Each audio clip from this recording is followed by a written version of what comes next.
Es ist an der Zeit, dass sich das Imperium nach Norden ausdehnt, über unsere traditionelle Grenze, die Alpen hinweg. Er baut eine Stadt mittlerer Größe in Gallien und erreicht die anspruchsvolleren Wertungen, die ich für euch definiert habe.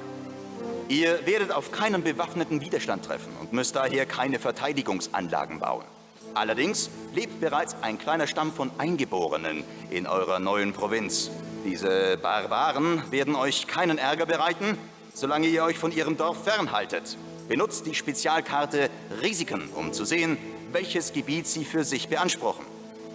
Baut dann an passender Stelle einen Missionsposten auf dem Land dieser Eingeborenen. Eure Missionare werden ihnen dort einige Grundlagen zivilisierter Lebensart beibringen. Irgendwann einmal werden sie dann sogar Handel mit euch treiben. Wenn ihr Karren zwischen dem eingeborenen Dorf und den Lagerhäusern eurer Stadt hin und her fahren seht, haben die Eingeborenen eure Anwesenheit akzeptiert und ihr könnt problemlos auf ihrem Land bauen. Wenn ihr sie richtig behandelt, werden die Eingeborenen für das Wachstum eurer Stadt nur ein sehr kleines Hindernis darstellen. Das unwegsame Terrain dürfte die wahre Herausforderung für euch sein. Einige römische Philosophen glauben, dass gerade diese Wildheit der nördlichen Länder der Grund dafür ist, warum die Leute dort noch immer so primitiv geblieben sind. Die örtlichen Gallier werden einfach überwältigt sein, wenn Lugdunum die von mir festgelegten Stufen für Kultur, Wohlstand und Frieden erreicht. Hallo, herzlich willkommen zu meinem Let's Play Caesar 3. Ich bin euer Dominus und wir spielen die Kampagne Lugdunum hinter den Alpen. Nun verschlägt es uns in den Norden des Imperiums nach Gallien. Hier sollen wir eine Stadt mit 5000 Einwohnern errichten. Eine Wohlstandswertung von 50, eine Gunstwertung von 45, Kulturwertung von 65 und eine Friedenswertung von 50 sind zu erreichen. Wie der Imperator schon erwähnte, lebt in unserer Provinz bereits ein Stamm Eingeborener, die wir entsprechend missionieren müssen, wenn wir auf deren Gebiet unsere Stadt errichten wollen. Das größte Problem ist das unwegsame Terrain, was dem Bau einer derart großen Stadt vor Schwierigkeiten stellt. Zudem ist eine Wohlstandswertung von 50 und eine Kulturwertung von 65 eine große Herausforderung und es bedarf einer guten Vorausplanung, um diese Werte entsprechend zu erreichen. Schauen wir uns jetzt mal die Karte an. Wie gesagt, wir sind in den nördlichen Provinzen. Hier ist die Feuergefahr quasi gegen Null, sodass wir eigentlich keine Präfekturen errichten müssten, aber ein Präfekt sorgt ja auch für Sicherheit, Ruhe und Ordnung. Von daher werde ich auch einige Präfekturen bauen. Zudem haben wir als wilde Tiere Wölfe, denen wir entsprechend umgehen müssen. Wir sehen hier unser kleines Dorf des eingeborenen Stamms. Dieses Dorf liegt hier in einer Niederung an einem Fluss und ist von einem Bergmassiv entsprechend umgeben. Der einzige Zugang ist über diese Inseln. Auf diesem Plateau, welches diese Niederung umgibt, haben wir die landwirtschaftlichen Flächen und zieht sich hier in einem langen Band über die Karte. Den einzigen Zugang zu diesen landwirtschaftlichen Flächen haben wir hier über diese Treppe. Daher müssen wir auch unsere Stadt entsprechend hier in diesem Gebiet errichten, um entsprechend die Nahrungsmittelproduktion und den Zugang dazu zu gewährleisten.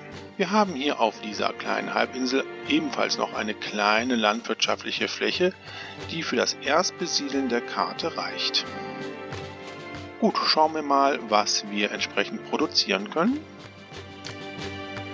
Wir können Weizen und Fleisch produzieren. Als Rohmaterial haben wir Ton, Marmor und Eisenerz. Und produzieren können wir Waffen, Möbel und Geschirr. Für die Möbelproduktion benötigen wir Holz, welches wir importieren müssen. Daher gucken wir mal auf die Imperiumskarte, mit wem wir Handel treiben können. Und wir sehen, es sieht etwas mau aus. Wir haben nur einen Handelspartner. Das ist Mediolanum. Mediolanum kauft von uns kleine Mengen Waffen, können uns aber das Holz für die Möbel und auch Obst verkaufen. Der Export ist ja dann nur auf Waffen beschränkt. Schauen wir uns die Karte ein bisschen weiter an. Okay, das geht jetzt hier. Hier haben wir auch noch eine große Fläche, die wir eigentlich besiedeln könnten, allerdings haben wir keinen Zugang zu den landwirtschaftlichen Flächen. Eine weitere Besonderheit ist der Immigrationspunkt hier.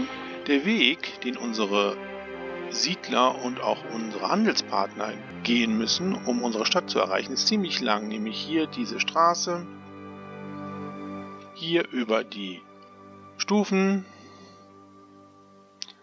hier über Brücken, die wir noch errichten müssen,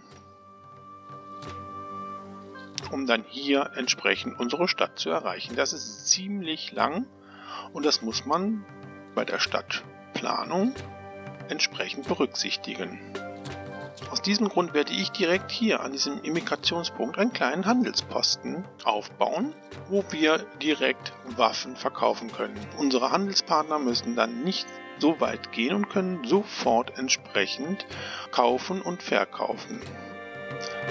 Das maximiert natürlich unsere Exporte. Kommen wir nochmal zu unserem eingeborenen Dorf. Wenn wir hier unter Spezialkarten, unter Risiken und Eingeborenen die Karte aufrufen, sehen wir hier die Flächen, die so farblich unterlegt sind. Das ist das Gebiet, was von den Eingeborenen entsprechend beansprucht wird. Wenn wir auf diesen Flächen bauen, wird das von den Eingeborenen als Kriegserklärung gesehen und sie zerstören die Bauwerke. Unter den Bildungseinrichtungen können wir die Missionsposten errichten. Die Missionare gehen entlang der Straßen und missionieren die Eingeborenen. Und wenn diese farbliche Kennzeichnung komplett verschwunden ist, können wir auch ohne Gefahr auf diesem Gebiet unsere Stadt errichten. Missionsposten benötigen zwar Arbeitskräfte, aber keinen direkten Zugang zum Arbeitsmarkt der Stadt, müssen aber nicht von einem Präfekten oder einem Ingenieursposten gewartet werden. Kommen wir noch zu den Wölfen. Wölfe können wirklich nervig sein in den nördlichen Provinzen, da sie Immigranten, Händler und auch Bürger angreifen und töten und somit die Entwicklung unserer Stadt empfindlich stören können. Der einfachste Weg, Wölfe erstmal in Schach zu halten, ist der Aquädukt. Der Aquädukt stellt eine unüberwindbare Barriere für jeden dar, sofern keine Straße unter ihm hindurchführt. Zwar können Feinde den Aquädukt relativ schnell zerstören, für alle anderen bleibt er unüberwindbar, auch für Wölfe. Daher sollten die Wolfsrudel zu Anfang mit einem Aquädukt eingekästelt werden. Später, wenn wir Militär haben, können wir dann unsere Soldaten anweisen, die Wölfe zu beseitigen. Gut, dann kästel ich jetzt mal hier das erste Wolfsrudel ein. Dafür die Geschwindigkeit ganz runtersetzen, weil Wolfsrudel relativ schnell durch die Karte umherstreifen. So, dann wollen wir mal jetzt hier schnell dieses Wolfsrudel einkästeln. So, und dann schauen wir mal weiter, wo wir noch Wolfsrudel haben. Hier auf unseren landwirtschaftlichen Flächen, auf diesem Plateau, haben wir auch noch welche. Dann wollen wir die auch mal schnell einkästeln. Sieht zwar ein bisschen seltsam aus, aber dieses Wolfsrudel ist jetzt auch erstmal gesichert. Okay, dann schauen wir noch mal ein bisschen weiter, ob wir noch weitere Wolfsrudel haben.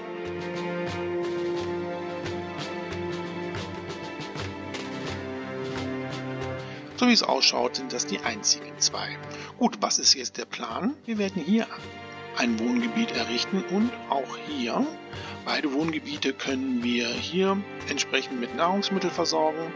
Wenn die Entwicklung soweit ist, wandern wir hier zu unserem einheimischen Dorf, bauen dort Missionsposten und können dann, wenn hier das Dorf missioniert ist, hier mit dem 9x9 Wohnblock und auch später dann hier die Stadt weiterentwickeln. Ja, und die Nahrungsversorgung müssen wir natürlich hier auf diesem Plateau sicherstellen. Gut, das erste, was wir natürlich machen, sind die Brücken bauen, weil unsere Siedler müssen ja hier über diese Flüsse drüber.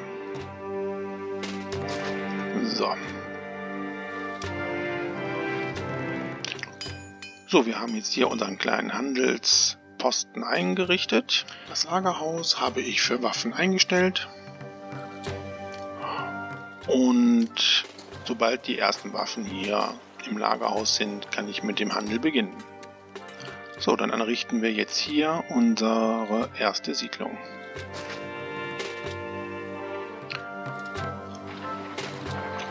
So, ich habe jetzt hier unser erstes kleines Stadtgebiet errichtet und auch mit den nötigsten versorgt.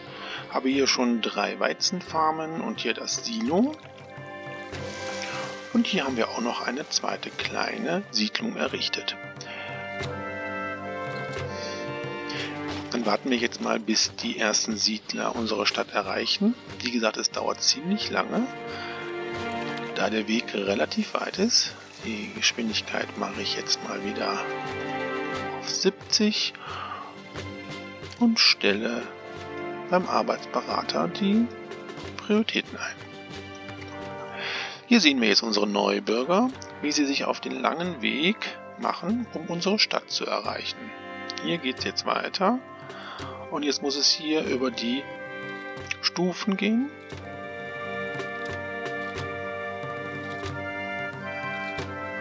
Unsere ersten Siedler haben unsere Stadt endlich erreicht.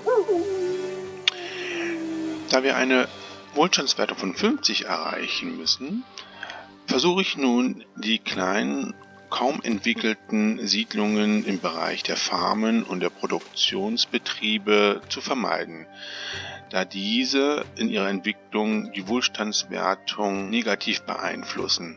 Zudem sind diese kleinen Siedlungen ein Hort von Kriminalität, was ebenfalls die Wohlstandswertung negativ beeinflusst. Ein kleiner Trick ist jetzt hier dieser 2x2 Wohnblock, den ich auf die Außenseite der Straße von unserem Wohnblock entsprechend errichtet habe. Versorgt wird er wie die Wohnblöcke innerhalb des Blockes. Da ich aber eine Straße von außen an dieses Haus geführt habe, können hier die Arbeitsrekrutierer dort dran und haben somit Zugang zu dem Arbeitsmarkt der Stadt. Hier bei diesem kleinen Wohngebiet zum Beispiel habe ich kein Wachhaus errichtet. Auch hier können die Arbeitsrekrutierer direkt an das Stadtgebiet ran und haben somit ebenfalls Zugang zum gesamten Arbeitsmarkt. Ich versuche also wirklich alle Stadtgebiete so weit wie möglich zu entwickeln, um die Wohlstandswertung entsprechend hochzutreiben. So, wir müssen jetzt etwas warten, bis wir etwas Weizen im Silo haben. Da wir in den nördlichen Provinzen sind, wächst der Weizen langsamer. Das heißt, wir brauchen etwas Zeit, bis wir genügend Weizen im Silo haben. Wir verschönern schon mal das Stadtgebiet etwas.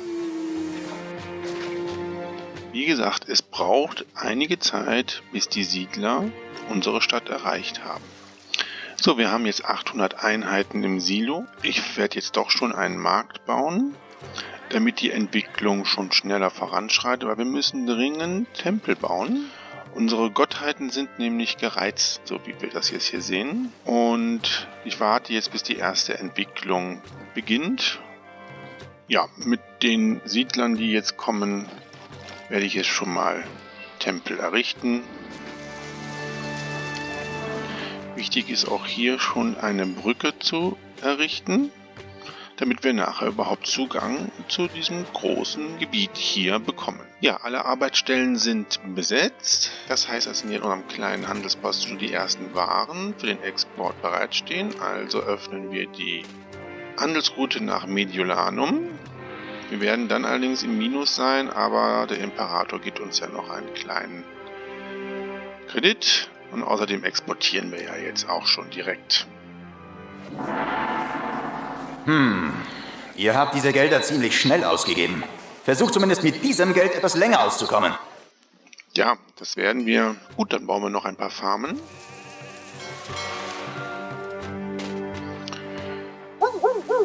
So, hier würde ich jetzt auch noch ein paar Verschönerungen bauen. Ja, mit den zusätzlichen Farmen, dann können wir nämlich hier auch einen Markt bauen. Dann errichte ich jetzt hier eine Schweinefarm und ein Lagerhaus. Das kommt hier hin und das wird nur Fleisch annehmen.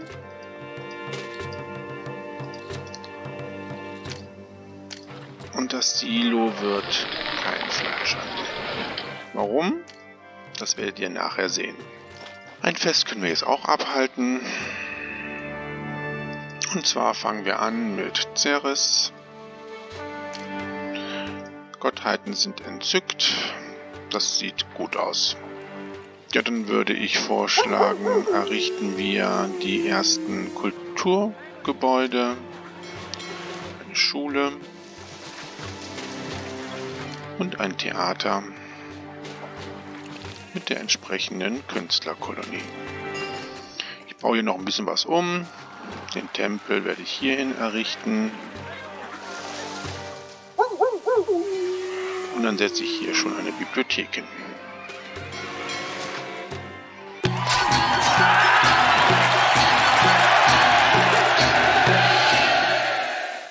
Ja, wir werden hier noch ein paar Plätze bauen. So, das ist jetzt gut entwickelt. Ja, hier haben wir noch Platz für eine Weizenfarm. Dann werden wir hier dieses Stadtgebiet auch entsprechend entwickeln. Schule und Theater. Und auch entsprechend ein paar Plätze errichten. Ja, danke, Ceres, für deinen Segen.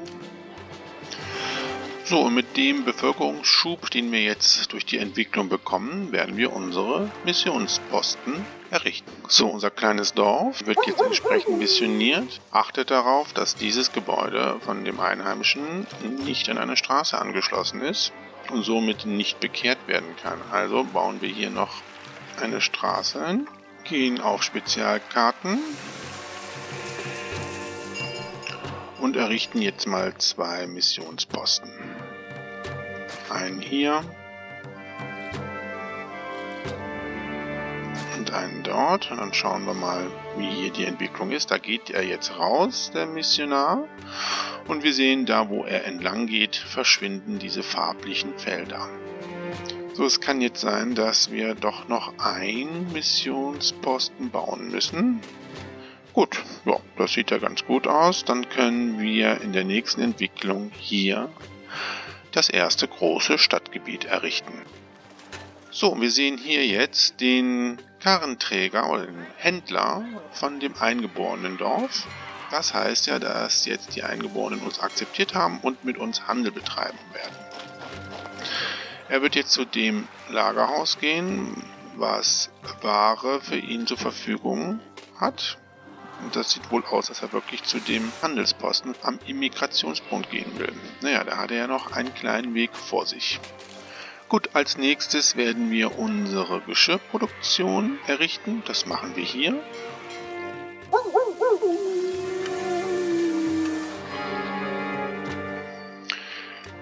Gut, die Grenzen des Imperiums haben sich verändert. Da schauen wir mal in die Imperiumskarte. Und wir haben einen neuen Handelspartner, nämlich Massilia. Und die kaufen bei uns Marmor und Geschirr und verkaufen Öl und Reben. Das ist sehr gut, die eröffnen wir direkt. Und werden direkt Marmor verkaufen. Achtet bitte darauf, wenn ihr neue Handelsrouten eröffnet und ihr dieses Lagerhaus hier entsprechend als Handelszentrum eingerichtet habt, dass die freigeschalteten Waren natürlich auch wieder ausgeschaltet werden. Also jetzt hier Obst, Reben, Wein, Öl und Holz und Möbel. Marmor können wir annehmen, ja, weil wenn ihr diese Ware importieren wollt, diese aber in die Stadt natürlich gebracht werden sollte, dann müsst ihr das hier ausschalten, sonst habt ihr die Ware hier direkt weit weg von der Stadt. Das ist immer ganz wichtig, die Lagerhäuser entsprechend dann neu einzustellen, damit ihr auch die importierte Ware dorthin bekommt, wo ihr sie haben wollt. Sobald wir jetzt genug Geschirr im Lagerhaus haben, werden wir die Entwicklung des Stadtgebietes starten und dann Marmorsteinbrüche bauen.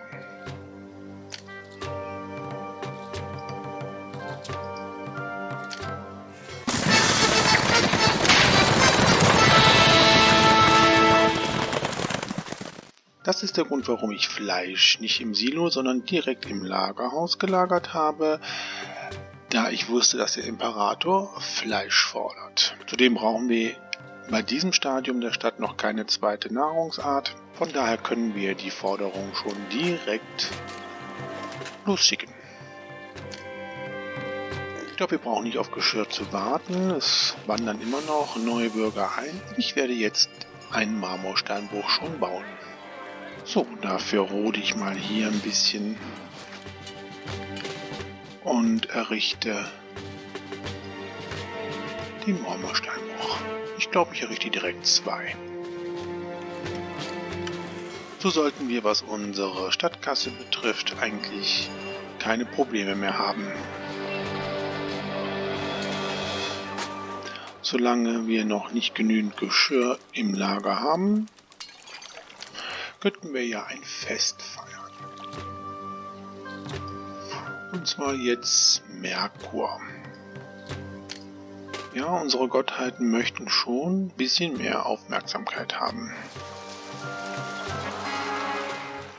Ja, das haben wir gern gemacht.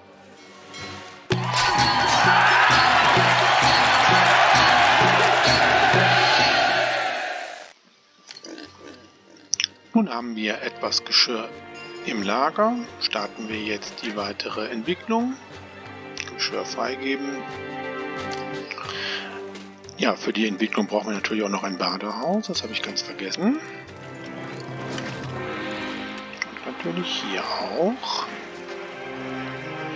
Gut, dann beginnen wir mit der Entwicklung des ersten großen Stadtgebietes hier auf diesem Stück Land. Wir haben nun in unserem Hauptstadtbereich unser erstes Stadtviertel hier errichtet. Wir haben hier noch, wo das Dorf war, die Straßen etwas begradigt, haben halt hier mit einem Bachhaus den Durchgang geregelt, die ersten Tempel gebaut und wir haben jetzt hier oben die ersten Weizenfarmen und unsere kleine landwirtschaftliche Siedlung.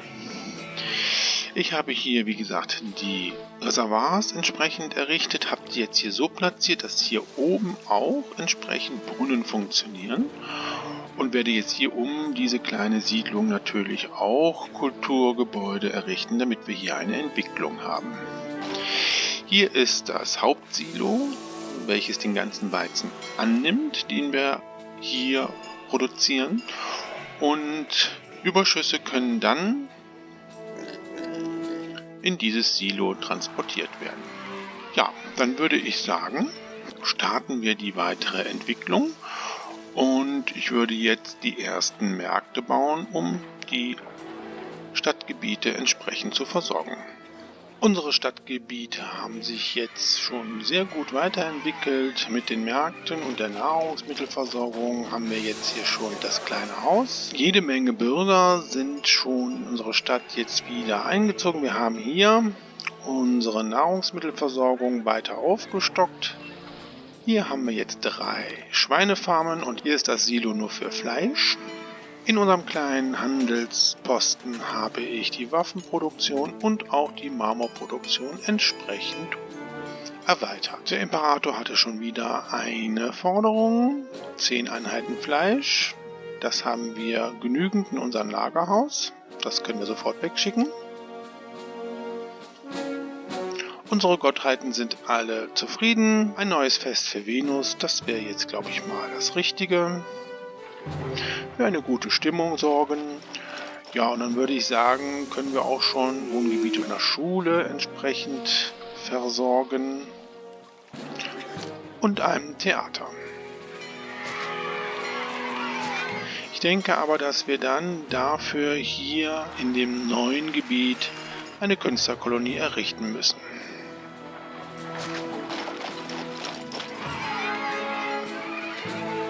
Ja, das haben wir gern gemacht.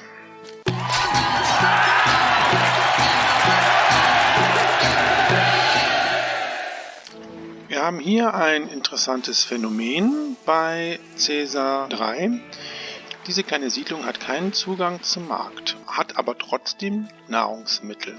Wie kommt das? Wir sehen hier die Einkäuferin, wie sie für den Markt in diesem Wohngebiet entsprechend Nahrungsmittel kauft. Und wenn sie jetzt zurückgeht, versorgt sie diese Gebäude mit Nahrungsmitteln.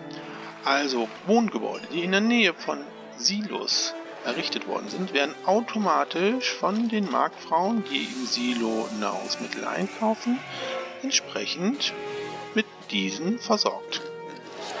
Hier können wir das sehen, 20 Einheiten Weizen hat dieses Gebäude.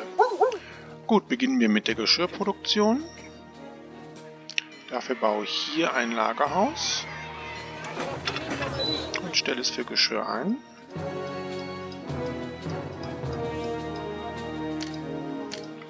Und errichte hier unten meine Geschirrproduktion. Ich werde nachher hier noch ein Lagerhaus für Möbel errichten, deswegen werde ich den Missionsposten versetzen.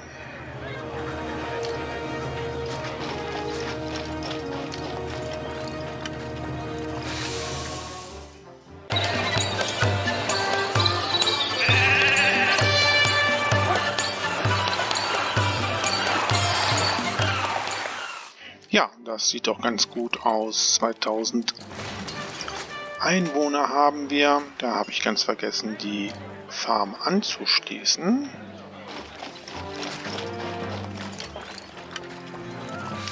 Das sollten wir natürlich machen. Mit den nötigen Arbeitskräften werden wir jetzt hier das Amphitheater bauen. Und natürlich auch eine Gladiatorenschule. Die errichten wir hier. Und auch noch ein Amphitheater hier. So, dann errichten wir auch noch ein Badehaus.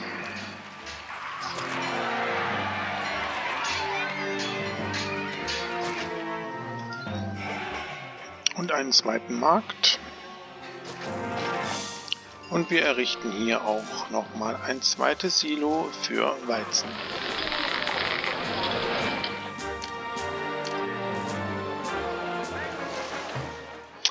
Wie sehen eigentlich unsere Exporte aus?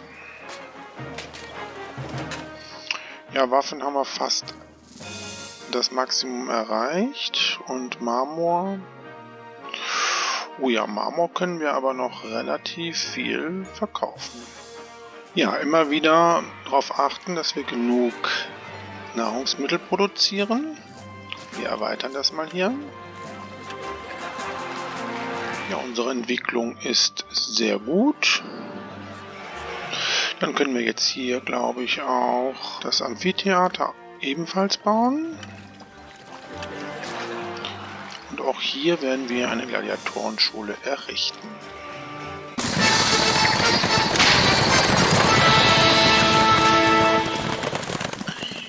Ja, wieder 10 Einheiten Fleisch. Mal schauen, was wir im Lager haben. Okay, das reicht leider jetzt nicht. Okay, dann müssen wir einfach das hier auf Hamstern setzen. Und hier entsprechend nicht annehmen. Das sollte aber relativ schnell erreicht sein.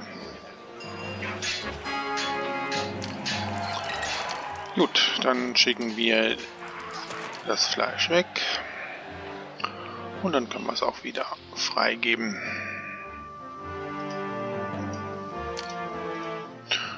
Und natürlich das Silo wieder einstellen.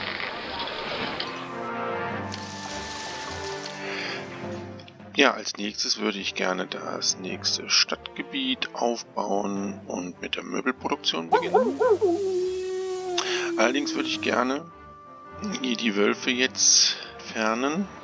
Dafür brauche ich eine Kaserne. Die baue ich hier hin. Und wir bauen ein Fort, und zwar die Berittenen. Die werde ich hier hinbauen. So, und jetzt müssen wir leider warten, bis das Fort voll ist. Und dann werden wir die Wölfe entsprechend entfernen lassen. Und dann würde ich hier das nächste Stadtgebiet entsprechend entwickeln lassen. Wir können schon mal das Lagerhaus, ja, bitteschön, Wir können schon mal das Lagerhaus für die Möbel hier hinbauen. So, und dann errichten wir hier auch noch einen Marmorsteinbruch. So, dann sollte das hier eigentlich alles gut sein. Ja, doch ein bisschen zu wenig an Wohngebäuden. Das erhöhen wir auch noch ein bisschen hier. Ja, dann würde ich sagen, fangen wir schon mal an, Holz zu importieren. Das habe ich hier entsprechend in dem Lagerhaus, würde ich das gerne einstellen. So, verschönern wir hier noch so ein bisschen hier mein Haus. Das wäre auch nicht schlecht, ein paar Gärten zu bauen. Unsere Kavallerie ist jetzt vollzählig und nun geht es den Wölfen an den Kragen.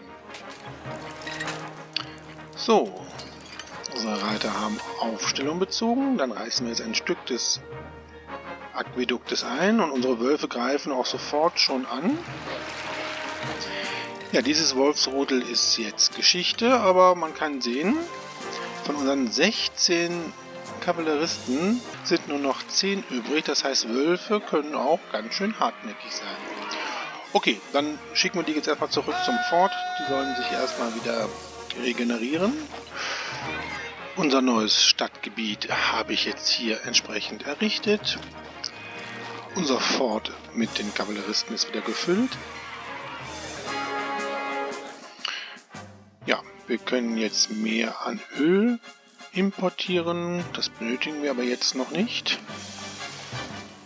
Ja, und hier ist das Prozedere das gleiche. Wir öffnen den Aquädukt und starten das große Wolfsschlachten. Ja, auch dieses Wolfsrudel ist nun Geschichte. Schicken wir mal alle zurück. Wir werden jetzt in unserem neuen Stadtgebiet auch einen Markt errichten. Und wir werden hier in unserem kleinen Produktionsviertel, ja, das ist auch eine Besonderheit dieser Kampagne.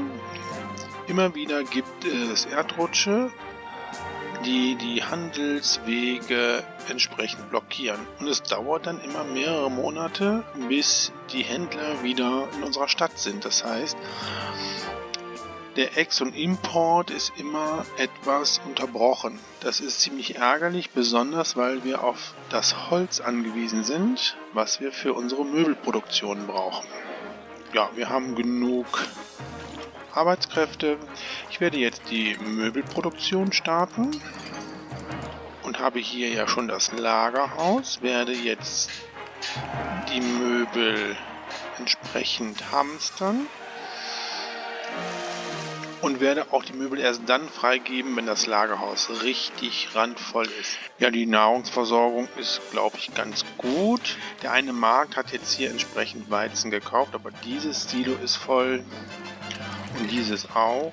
Wir können übrigens jetzt die Kaserne löschen. Die brauchen wir jetzt nicht mehr. Dafür baue ich jetzt hier ein Silo, was nur Fleisch annimmt.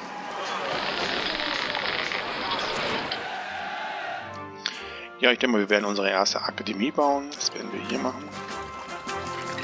Passt da sehr gut rein.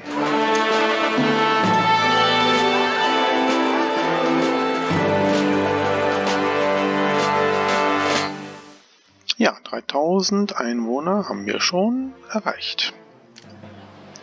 Ja, wir können auch hier in unserem neuen Stadtgebiet auch schon mal eine Schule bauen. Und ein Theater. So, und unser Stadtgebiet haben wir auch schon mit Gärten wieder verschönert. Ja, das sieht alles richtig gut aus. Ja, hier sehen wir, Holz wird jetzt endlich importiert.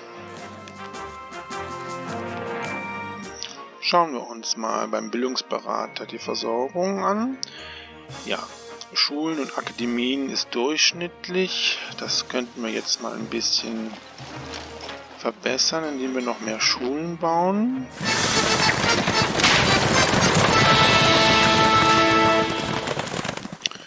So, der Imperator möchte jetzt Marmor haben. Den produzieren wir jetzt auch schon zur Genüge. Und da werden wir entsprechend jetzt die Ware hamstern. So, was sagen unsere Götter? Ja, da werden wir mal Ceres ein Fest gewähren. Ja, ich befürchte, es ist nicht ganz so effektiv mit der Versorgung von Holz und den Entfernungen. Ich werde jetzt doch hier ein Lagerhaus bauen, welches Holz jetzt annimmt, damit einfach die Versorgung der Möbelschreinereien schneller vonstatten geht. Hier werden wir dann Holz jetzt nicht mehr annehmen.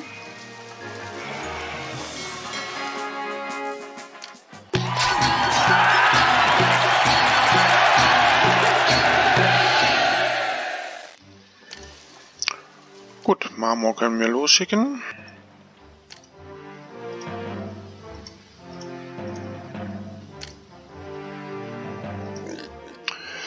Gut, dann schauen wir mal nach unserem zweiten Stadtgebiet. Das sieht auch sehr gut aus.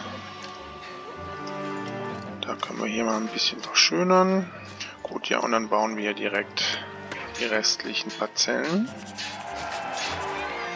Ja, und mit dem Bevölkerungsschub können wir hier nochmal ein paar Weizenfarmen bauen.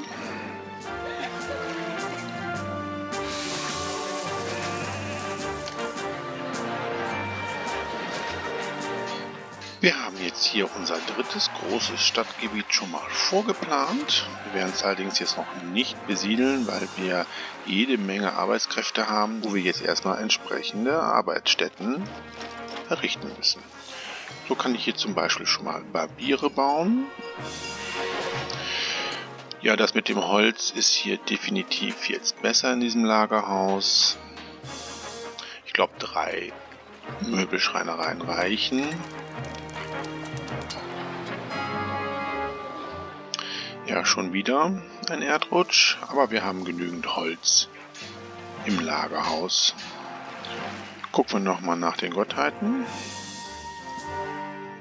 Ja, da müssen wir jetzt was tun. Erstmal ein Fest für Merkur.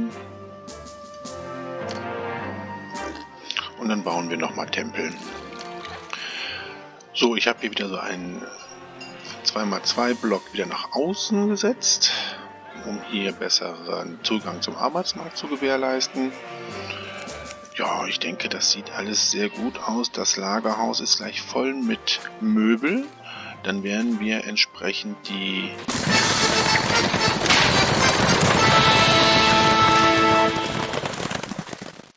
Entwicklung starten.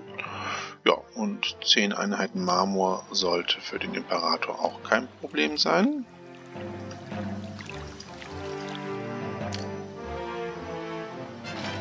So, mit 7% Arbeitslosigkeit werden wir jetzt hier mal die Farmen etwas erweitern.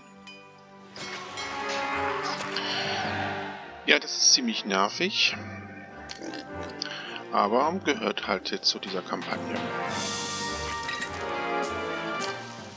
Ja, dann schicken wir den Marmor auch weg. Ja, hier musste ich leider etwas umdisponieren. Wir sehen, dass hier dieser Brunnen nur diese beiden Häuser entsprechend versorgen kann. Wenn wir aber große Insulas haben, wird hier der ganze Block entsprechend dann ausgefüllt. Von daher habe ich dann auch wieder Anschluss an diese Straße. Ich würde sagen, wir haben jetzt genug Möbel im Lagerhaus. Ich gebe die jetzt frei und dann gucken wir mal, wie die Entwicklung voranschreitet. Alle Marktfrauen stürmen jetzt zu diesem Lagerhaus und kaufen die Möbel. Ja, und wir sehen schon hier, wie sich die mittleren Insulas entwickeln. Dann machen wir das hier ein bisschen weiter. Bauen hier schon mal die ganzen Sachen auf, die wir brauchen. Schule, Bibliothek, Theater. Theater. Und dann machen wir das noch ein bisschen schön. Ja, ich denke mir, so funktioniert's. Die haben ja auch Möbel bekommen. Ja, ich würde jetzt vorschlagen, wir werden jetzt Öl importieren. Das Lagerhaus habe ich hier entsprechend schon eingerichtet. Gut, ich werde jetzt hier entsprechend eine zweite kleine landwirtschaftliche Siedlung errichten. Und zwar werde ich die Wasserversorgung hier mit einem Reservoir sicherstellen. Und hier.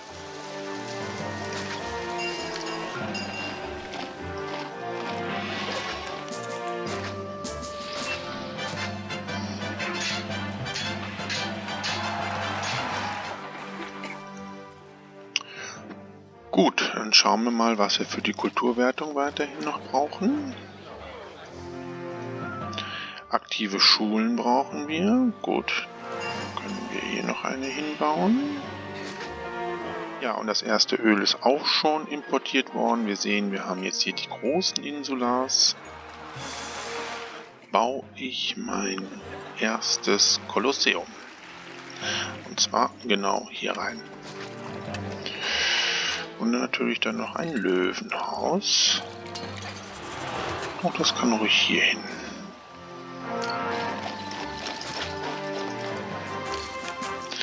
So, und dann machen wir dieses Stadtgebiet jetzt auch hier fertig. Bauen dann noch den zweiten Markt. Genau. So, und noch weitere Farmen. Das sollten wir machen.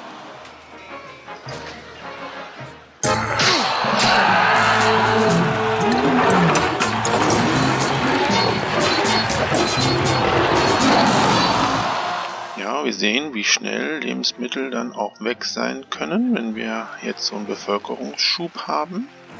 Deswegen müssen wir immer darauf achten, genügend Farmen zu bauen. Ja, Geschirr haben wir jetzt überhaupt nicht exportiert, aber ich denke mir, das brauchen wir sowieso für die Stadt hier. Starten wir jetzt die weitere Entwicklung des dritten Stadtgebietes, indem wir jetzt hier ein Badehaus bauen.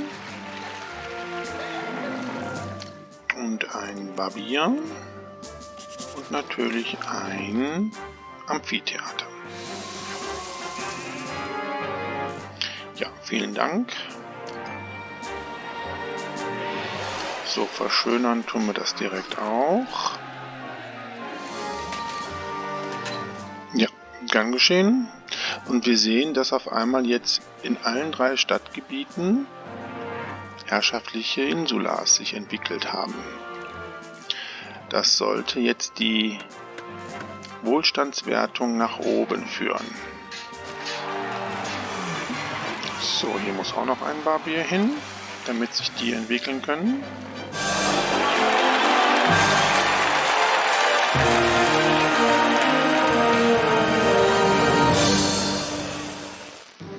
Ich habe in der Stadt noch etwas verändert, und zwar habe ich hier den Senat entfernt und durch ein Kolosseum ersetzt, weil dieses Wohngebiet keinen Anschluss mehr am Kolosseum hatte und wir jetzt entsprechend nur noch große Insulas haben.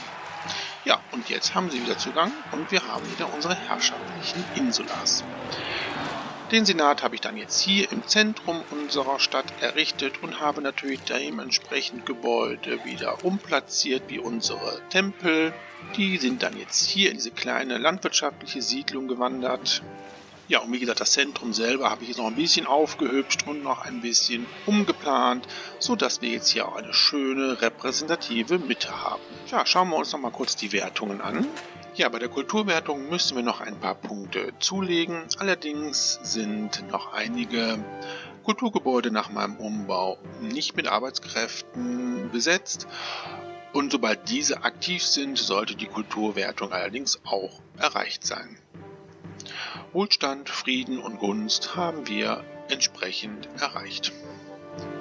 Für die Kulturwertung habe ich 15 Schulen, 4 Akademien und 6 Bibliotheken sowie 9 Theater, 5 Amphitheater und 2 Kolosseen errichtet. Ja, Ja, dann schauen wir uns doch Lugdunum nochmal in Ruhe an. Unsere Entwicklung begann hier mit dem Bau dieses Wohngebietes und hier diesem kleinen und der entsprechenden Versorgung mit Nahrungsmitteln und Geschirr. Später siedelten wir dann hier auf diese große Fläche und nachdem wir das Eingeborenen-Dorf missioniert hatten, errichteten wir das erste 9x9 Wohngebiet. Hier in der Mitte, wo das Eingeborenen-Dorf ist, haben wir Kulturgebäude und Produktion von Möbel und Geschirr etabliert. Im Anschluss daran haben wir dann hier diese 2 Wohngebiete entwickelt. Und die Nahrungsversorgung haben wir hier oben auf dem Plateau entsprechend sichergestellt. Am Immigrationspunkt haben wir unseren kleinen Handelsposten mit der Produktion von Marmor und Waffen. Ja, und mit dem Blick auf unsere Stadt Lugdunum, was der antike Name für Lyon ist, beenden wir nun diese Kampagne. Wir sind wieder den Anforderungen des Imperators gerecht geworden und er befördert uns zum Ädil.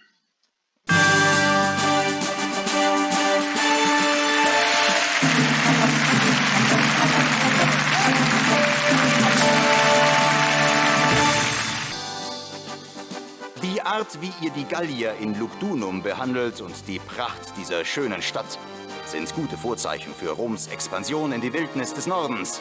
Gut gemacht. Ja, das war doch ein Stückchen Arbeit. Mit Lugdunum schauen wir mal, wie es weitergeht. Es geht in den Osten, nach Kleinasien, nach Tarsus, die nächste Wirtschaftskampagne. Bis dahin sage ich Tschüss, euer Dominus.